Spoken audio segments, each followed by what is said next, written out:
Hello and welcome back to another episode of the Dropping In Surf Show. My name is Rob Case. I'm a paddling technique coach located in Northern California. And if you don't know about some of the things that I do, I work with surfers to improve their paddling efficiency, their speed, and work with them on technique to prevent injury. And that's my level 1 program. And then I teach surfers how to catch waves with as little effort as possible in level 2. That's when we go deep into the sprint technique as well as reading waves, getting out and popping up. And then once surfers are on their feet, I hand them off to a surf technique coach that I trust, and off they go. In today's episode, I wanted to take a look at skill acquisition and how do we accelerate skill acquisition in a given surf session.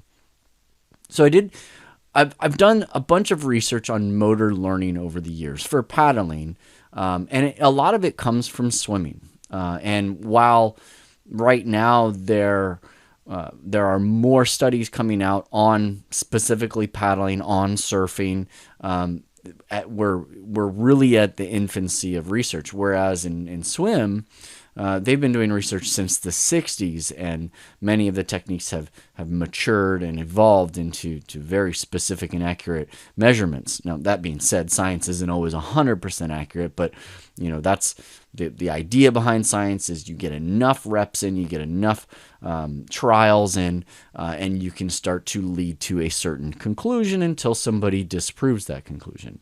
But at any rate, I've used swim research to help me formulate a lot of the surf techniques that I teach. And what I'm going to do today is take a little bit from surfing, a little bit from swimming, and talk to you about how do you accelerate skill acquisition in a given surf session. So what are kind of the key elements? And I've narrowed it down to two major things that affect your performance and your skill acquisition in a given surf session. So I'm going to go through each one, and it's all based off of some research that I found. So I'm going to show you some research. So if you're watching this on YouTube, you get to see some of the studies that have been done in these areas. If you're just listening to this in your car or out on a walk or something like that, I will do my best to describe what is being shown on the screen. The first thing that I want to discuss, there are two major areas that I want to talk about in terms of accelerating skill learning or skill acquisition in a surf session. The first one is actually your body temperature.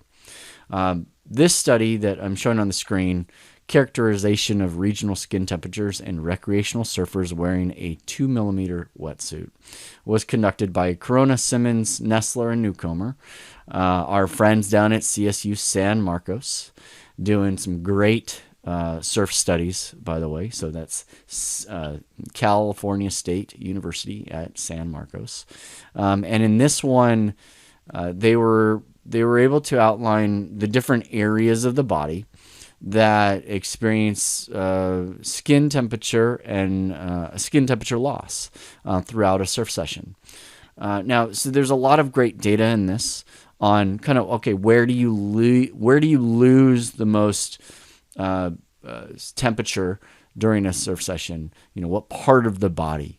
But what I want to point out is the time it takes and how drastically the temperature goes down. And so this is one of the things that I've had conversations actually with Sean Newcomer about, and I said, I think in another podcast episode we talked about it, what's the number one thing to improve performance in the surfing? He said the best thing you can do is just keep yourself warm, keep your muscles warm, because as soon as they cool, they don't work as well. And that's me paraphrasing what he eloquently said in an academic environment. So in terms of skill acquisition and performance in your surf, you want to be as warm as possible. And that being said, you don't want to have too much wetsuit on that would limit any sort of mobility in the movements that we want to make in surfing or in paddling. But at the same time, we need to stay warm. We need to stay warm or else the muscles won't fire properly. So in this study, this was just on a 2mm wetsuit. And what we can really pull from this and make some assumptions about is different water temperatures, different air temperatures around the world, where you're going to excel the most from a skill point of view. So this chart that I'm showing here, if you don't see it, on the y-axis, it has skin temperature in Celsius, and along the x-axis, it has time in minutes. And the data plots that are shown are the different parts of the body where the sensors were located. So you have the upper chest, the upper back, the upper arm, the lower abdomen, the lower back, the forearm, the thigh, and the calf. And what we notice at the very beginning, we've got 1 minute of time. And for example, the upper back is about 35 degrees Celsius. The calf is just under 32, so it's like 31.8 degrees Celsius. And that's your high and your low between the two. So you got your upper back and then you got your calf. This makes total sense, right? Because your calf is submerged in the water. So you've got your calf is the coldest. The thigh is right about the same to start. Then you have right above that, it looks like the forearm and then the upper chest, then lower back, and then upper arm, and then upper back. So the upper arm and the upper back being, out of the water the most, that makes the most sense that it starts the warmest. And then you've got your lower back. Surprisingly, your upper chest is cooler to start, but then in 5 minutes they're about even. It's about even with the lower back. So maybe that was just a weird anomaly there, where the upper chest was cooler than the lower back. And then it goes down. Your forearms. If you've got your arms in the water, then your forearms are going to be submerged, and then the thigh and the calf. So we start out as we would expect. The top part of our body's warm, lower part's a little bit cooler because of the water. And the temperatures start to drop as the time increases. So I should take a moment right now just to note that this was conducted over 46 surf sessions, up to 65 minutes, this study, and in Southern California. So you can imagine the water temperatures. Let's see here. Water temperatures average 16 degrees Celsius plus or minus 0.1 degrees Celsius. And so this was kind of the parameters. And you had average wind speed of about 7.8 kilometers per hour.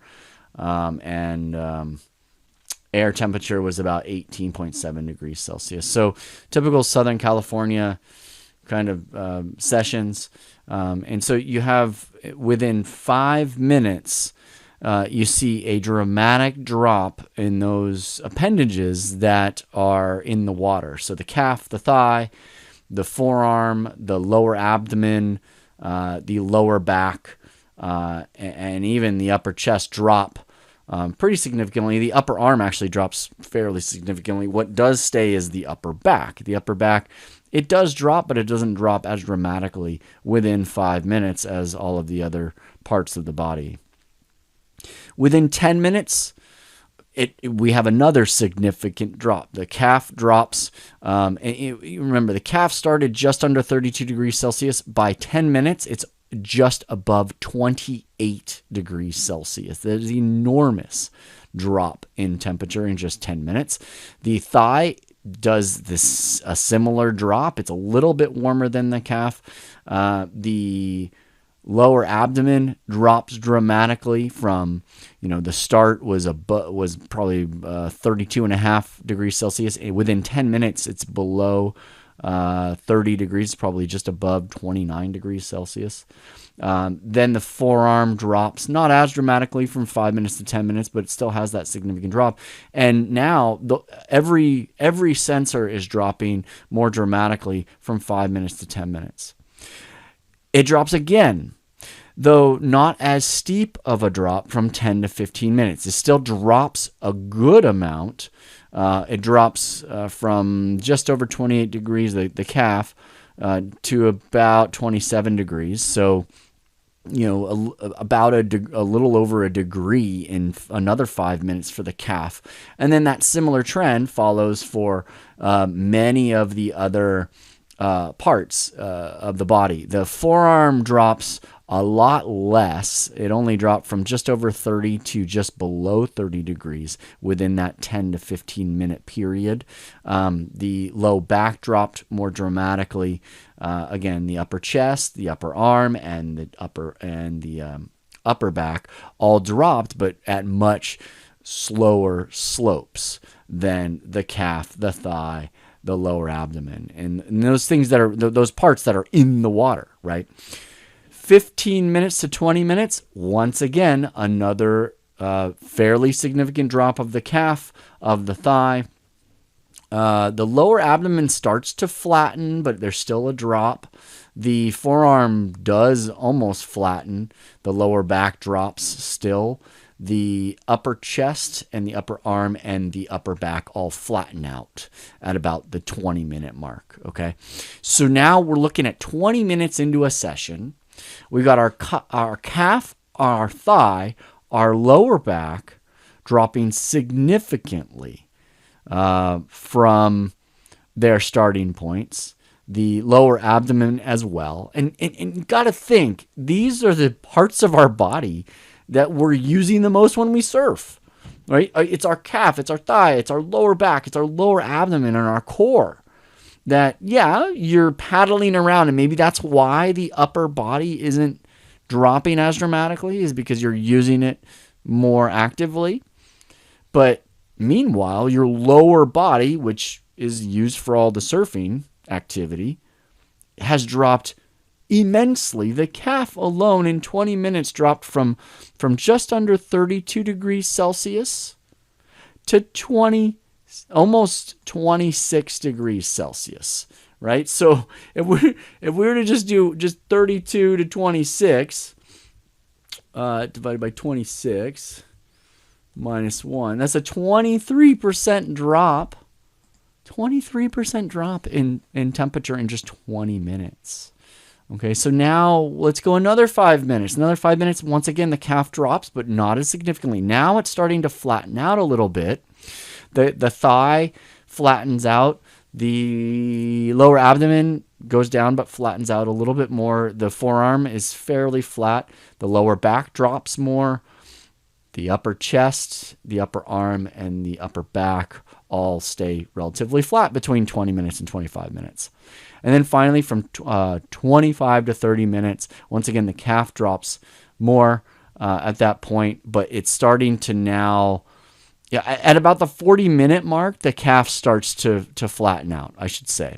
So it's going to continue to drop down. By the time it starts to kind of flatten out a little bit at 40 minutes, the calf has dropped from just under 32 degrees Celsius to just over 25 degrees Celsius, which is incredible. The thigh starts to flatten out around 35 degrees, it looks like, roughly. The lower abdomen starts to really kind of flatten out around the 30-minute mark, 30 to 35-minute mark. The lower back, about the same, maybe a little bit sooner, about the 25-minute mark. And so what I mean by flattening out is it just doesn't get any colder. And so one could interpret this as, hey, at like 30 minutes, your lower body, and actually your body in general, has dropped a dramatic amount in temperature, your skin temperature at the very least. And therefore, you could assume that your muscles underneath that skin temperature have dropped a significant amount as well and are now underperforming from the beginning of the session. So how does that help with skill acquisition or skill, what did I call it? Accelerating skill learning during a surf session? You got to keep your sessions to 30 minutes or less, just based off of warmth. Now, this is in Southern California, like I said, with a water temperature of about 16 degrees Celsius. And actually, let me Let me do my little conversion here. Find out for those of us in using Fahrenheit. So let's see here, 16 Celsius to Fahrenheit is about 60 degrees Fahrenheit, 61 for the conversion there. So about 61 degree temperature. You're not wearing booties, you're not wearing hoods, you're not wearing gloves here. This is a pretty standard Southern California water temps. With slightly warmer air temps, probably in the mid 60s to 70 degree air temps with not a lot of wind.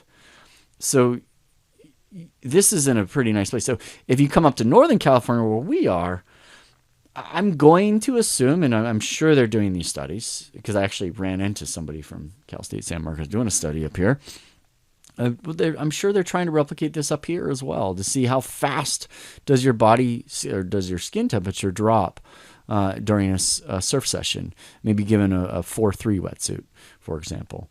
But at any rate, the idea here is when your body temperature drops to a certain point, which it looks like here is within Southern California, maybe 30 to 40 minutes. 40 minutes is on that upper range because you don't want your muscles, your skin in this case, you don't want the skin temps to flatten as the very, very end. You want your muscles to be activated the entire time, and again, I'm associating skin temperature to the muscle activity as well. So that is an assumption I'm making, based off of conversations I've had about the link of temperature and the activation of muscle groups and performance.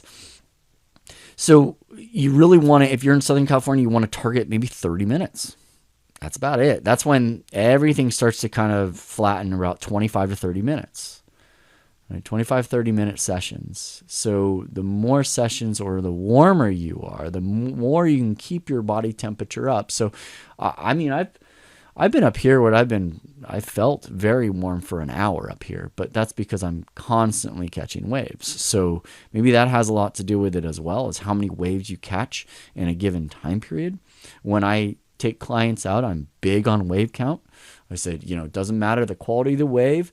I want you to get moving right off the bat. No sitting for the best wave coming in, because you got to keep that body temperature up and you got to keep it moving.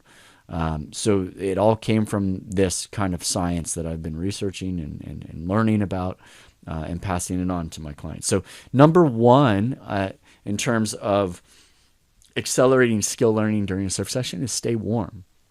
So if you think, if you live in an area where you have warmer water, you could still lose a lot of body temperature without wearing enough wetsuit given the water temperature or even the air temperature or the wind chill factor. So if you're in Florida or if you're in Costa Rica, you could have these elements that drop your body temperature, and within 30 minutes you can still feel kind of chilly. So you may be able to last a little bit longer in those warmer climates with warmer waters, but just be cognizant that, hey, if you want to stay out even longer than that, you want to suit up. You want to wear a bit of wetsuit. Now, that being said, there was another study here. Let me pull that one up. Fluid loss in recreational surfers. This was done also by Cal State San Marcos, Bond University in Australia, Southern Cross University, and University of Sydney was a part of this, Tropical Island Biodiversity Studies in Boca de Toro, Panama. So this was kind of a multi-group study. And in this one, they did show that when a wetsuit was worn in a hot, temperate zone, then the body mass fluid was dropped even more. So you want to be very cognizant. So in other words, your fluid loss was much faster when you wore a wetsuit in Costa Rica in warmer waters. So you had a higher risk of dehydration in those instances. Whereas when you were wearing a wetsuit in, say, San Diego, in this case, the metabolic rates were about the same. The sweat, the amount of sweat was about the same as wearing no wetsuit in Costa Rica and no wetsuit in Australia. So the fluid loss was about the same proportionally. So so there was just another study. They're saying here 12 professional surfers surfed for 100 minutes in a wetsuit. Half of the participants experienced a mean body mass loss of 3.9%, reaching a significant level of dehydration with likely significant decrements to health and or performance. Now, keep in mind, the participants in that study wore wetsuits in warmer conditions than the study that they did for the fluid loss, and they surfed. So they surfed longer, and they were in warmer water, and they wore a wetsuit. So there is kind of a moment at which if you're in a warmer climate and you're wearing a wetsuit, you could actually lose a lot of fluid, and that would also reduce your performance and skill acquisition as well. So there's a fine line between the two. Is just finding that nice happy medium between water temperature, air temperature, and wetsuit amount, so that you're not losing too much fluid, but also that your body parts are going to stay warm and active, and you can then practice, which gets us to step number 2. So in all of my motor research or secondary research, I have found a lot of great resources discussing, repetition and practice. But this study by Dr. Rod Haverluck, called Approaching Perfect Swimming, Optimal Freestyle Technique. This is more of a kind of a book, but he goes into a lot of the research he's done, and I use his technology in level 2 when I measure someone's hand force. He goes in a lot into, he has this nice little chapter on what's called deliberate practice, a scientific basis for accelerating skill learning. And he has this term called deliberate practice.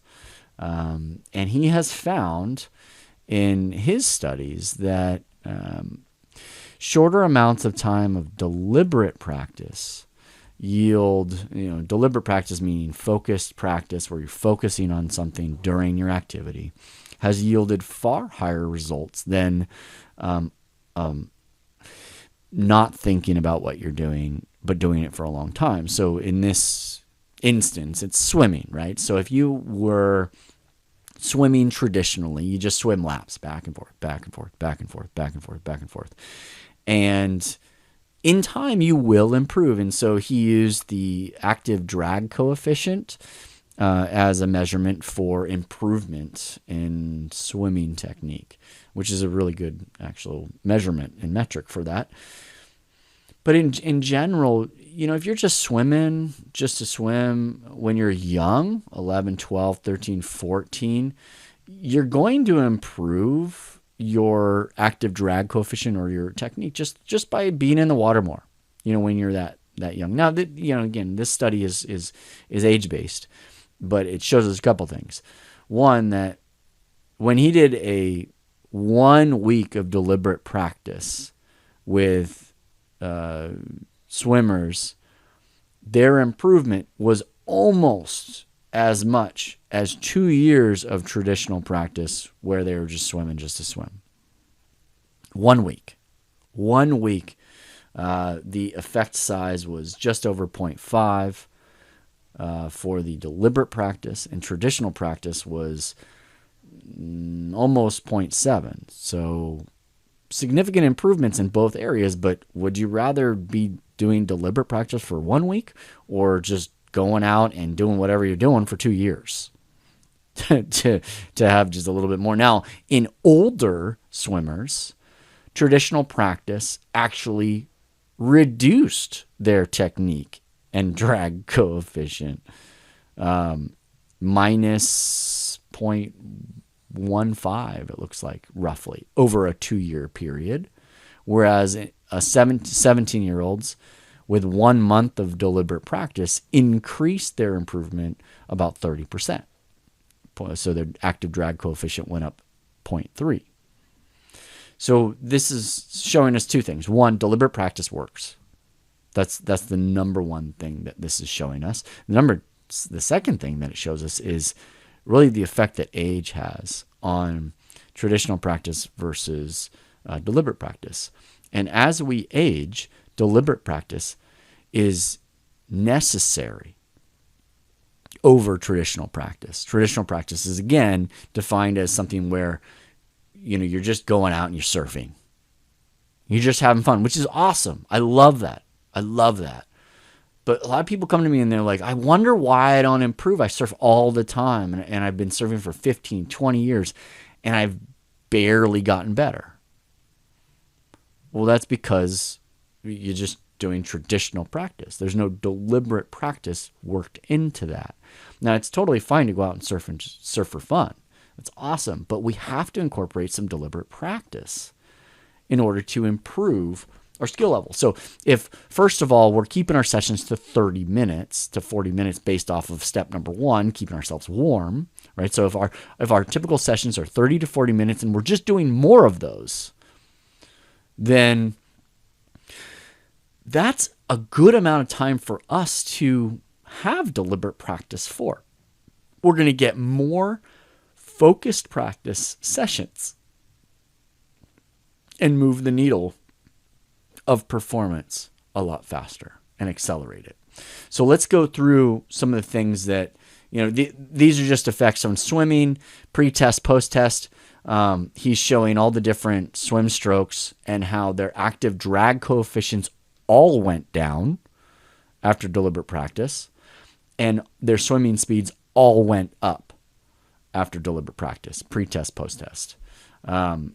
And same thing here. This is swimming velocity and active drag coefficient in another. These are national swim team members between 14 and 21 years of age. They had after the pre-test, there's instructional intervention, classroom, poolside instructional sessions, so on and so forth. Lots of deliberate practice, and then the post-test. And in this one, you actually see the active drag coefficient drop dramatically from just under 1.2 to just over 1.1, so about a 0.1% reduction, I should say, 0.1% reduction in the active drag coefficient. That's, again, signifying efficiency improvement. The average hand force dropped even more. It dropped from just over 62 newtons of force down to about 57 newtons of force. That is a huge drop in average hand force. So they're pushing less. They're using less effort. They're moving through the water more efficiently, and their swimming velocity reduces negligibly.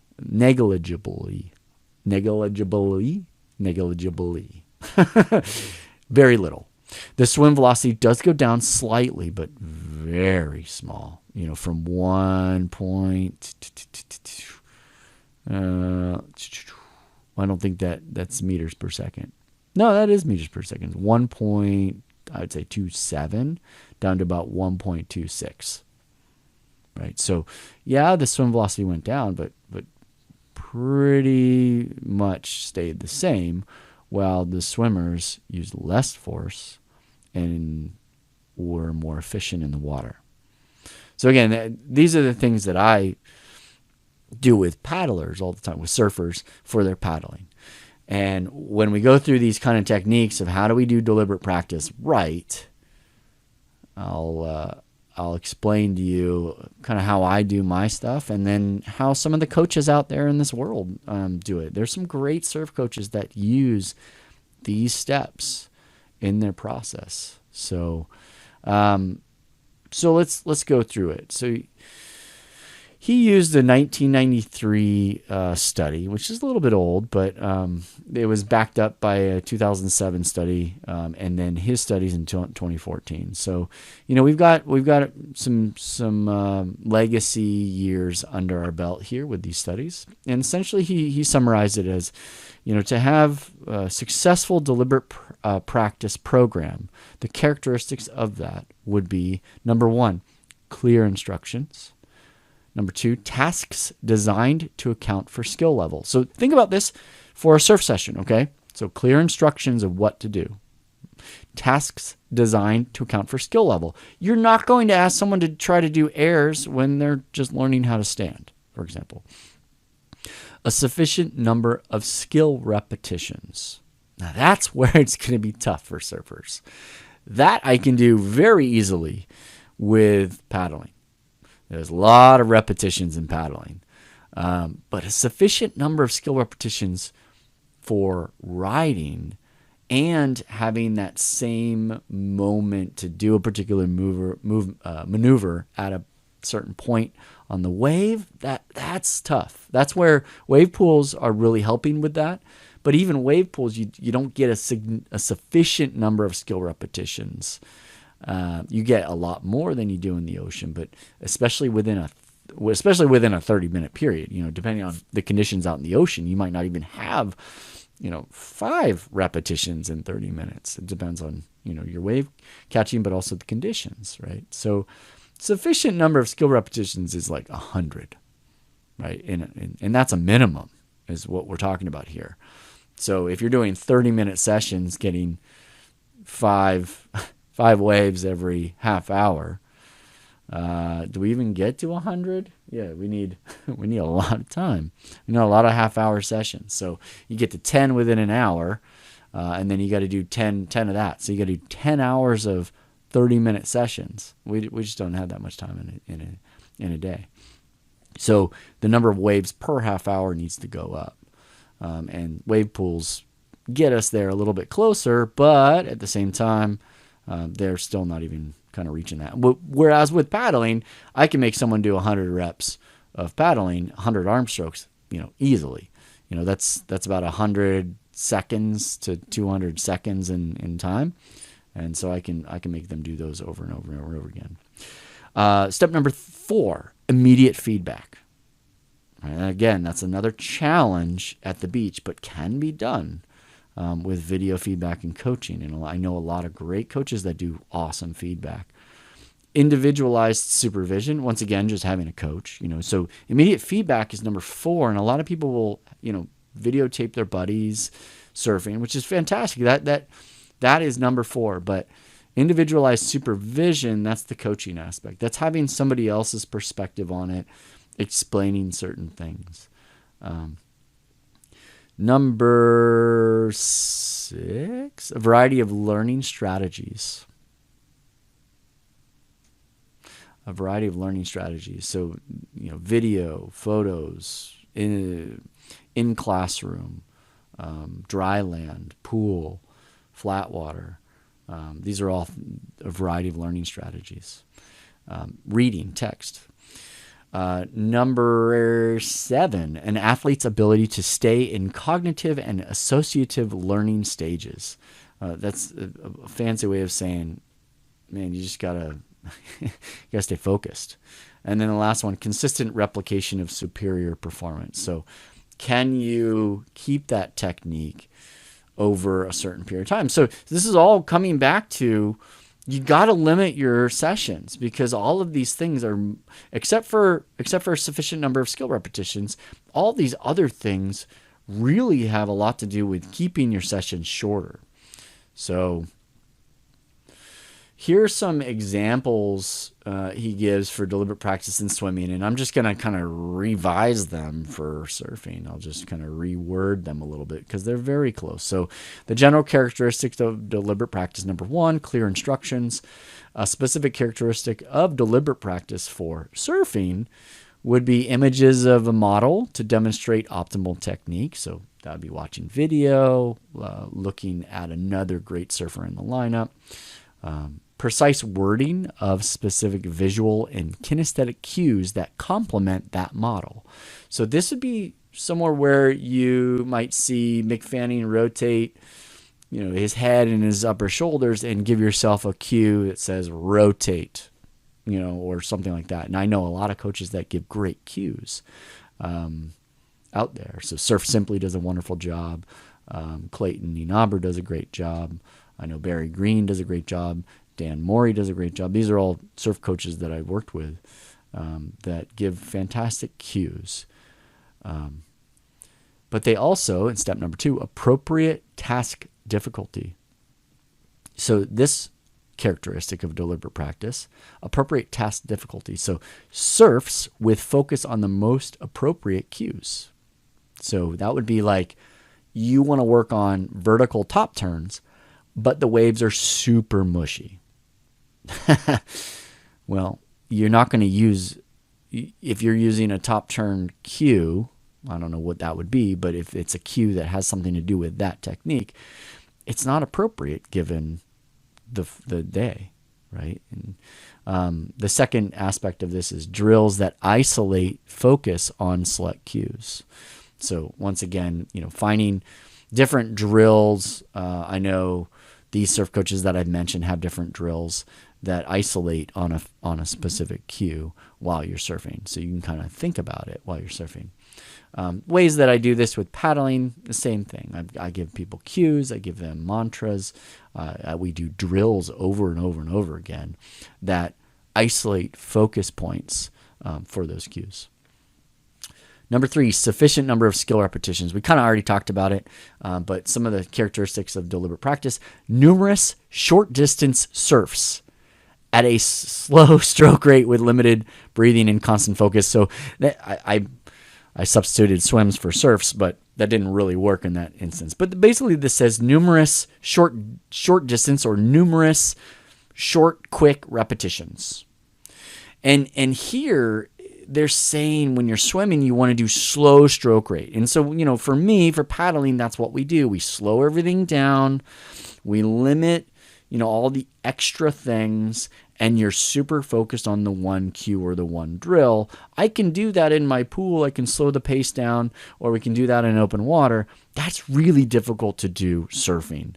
The only place I think you might be able to do this would be like wave key that Brad Gerlach does. That is very slow, very focused movement. It's not the same as being in the water, but it definitely gets you the number of skill repetitions you need, and it allows you to go really, really slow and focus on a cue. And he gives you great cues in that as well, right? So, that's where, that one, if you can't get in the water and get the skill repetitions, then you would do something like wave key where you're out of the water kind of thing. But the idea here is to slow everything down. The other place that I think might have potential for this is virtual reality.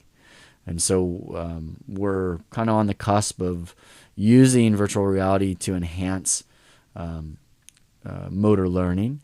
And that might be a great area where you're not necessarily surfing, but maybe you're in an environment that has similar body movements that allow you to surf in that game.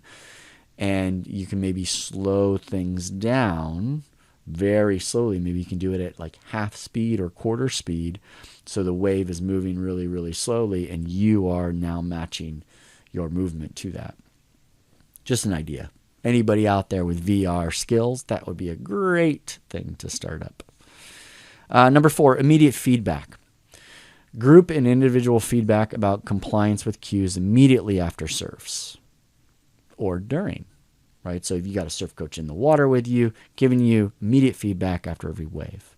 Wave pools, once again, give us a really good environment for this, but you could do this out in the ocean as well if your surf coach is out in the water. The problem is surf coach can't see the wave that you're surfing if they're now going to be out in the water. So sometimes when I go with surfers, I'll catch the same wave as them so I can see everything up into the pop-up, and then I straighten out because I don't coach once you're on the wave, but I know some coaches would actually take the wave with the surfer for as much as they can, and then give that immediate feedback when they kick out.